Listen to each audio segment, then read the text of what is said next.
When you think of body fat, what many people don't realise is there are two kinds of body fat. You've got visceral fat and subcutaneous fat. Now, visceral fat is primarily to protect your internal organs, and of course too much visceral fat can lead to health problems. Now, when you you start off a weight loss program. You step on the scales, you've lost a few pounds, but yet you don't look any different.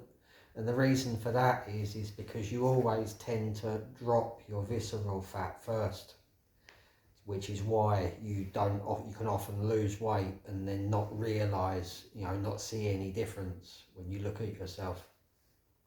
Now, it's also possible to be slim and still have high visceral fat. I myself, in my younger day, I used to be able to eat junk food, burgers, pizzas and all that shit and never put on any weight.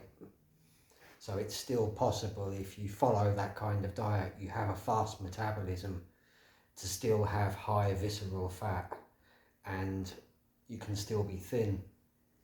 Now, subcutaneous fat is the fat the fat store which is in between the skin and the muscles. Subcutaneous fat primarily serves the role of stored energy, and it's the subcutaneous fat that gives an overweight person the appearance of being overweight. And that occurs because either they're not burning the fat stores off efficiently, or they're involved in excess calorific intake. Now,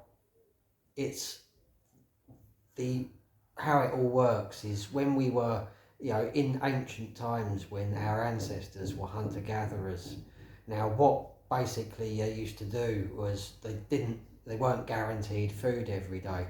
So it's a kind of survival mechanism that's been hardwired into us by nature, where we have fat stores to consume when we didn't have food. Of course, we don't really need that survival mechanism anymore.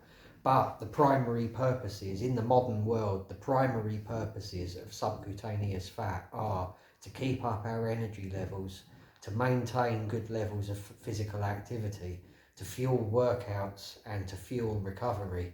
And to keep all this going, you need to replenish these fat stores. If you are running low body fat all the time, you're not effectively maintaining these stores. And then, of course, what could happen when you're running low body fat is then your body will consume the visceral fat around your organs, and if that gets too low, that can lead to health problems as well. So you really, at all costs, you should be avoiding low body fat, because it will have a detrimental effect on your health and your testosterone levels.